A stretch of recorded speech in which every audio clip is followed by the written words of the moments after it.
Salam alaikum, bonjour tout le monde, j'espère que vous allez bien. Donc, on va continuer la correction de notre série numéro 3 de l'algorithmique.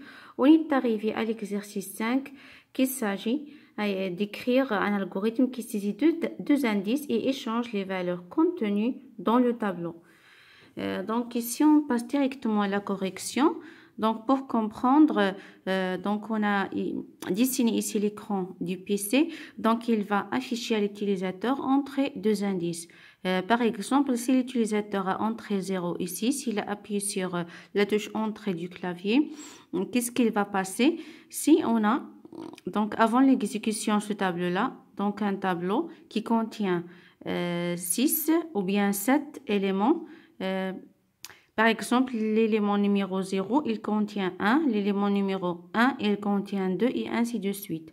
Donc, quand l'utilisateur a saisi 0 et 6, l'algorithme doit échanger les valeurs contenues dans les indices ou bien les adresses 6 et 0. C'est-à-dire 1, il va être dans la case numéro 6 et 13, il va être dans la case numéro 0. Donc, après l'exécution, on doit avoir le tableau ci-dessus ou bien ci-dessous.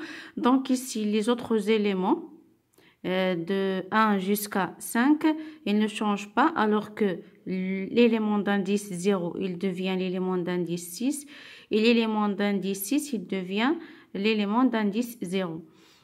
Donc, voilà l'algorithme. On va déclarer les variables i, t, g, n, ce sont des entiers. Donc ici T7, c'est-à-dire que le tableau T, il contient cet élément de type entier. Alors ici, on va initialiser le tableau par des valeurs, d'accord? Et après, donc on va écrire à l'utilisateur entrer deux indices, puis on va lui permettre d'entrer les indices dans un seul coup, I et G.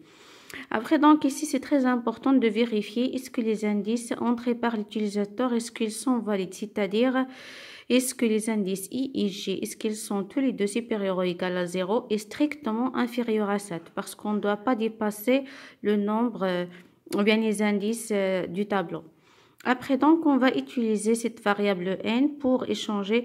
Donc, si vous vous souvenez de l'exercice qu'on avait fait pour échanger deux valeurs qui sont entières, on a utilisé une troisième valeur comme intermédiaire ou bien une troisième variable comme intermédiaire pour échanger le contenu des deux variables, des deux autres variables. Donc, de la même façon, on a utilisé la variable n pour y mettre la valeur de ti.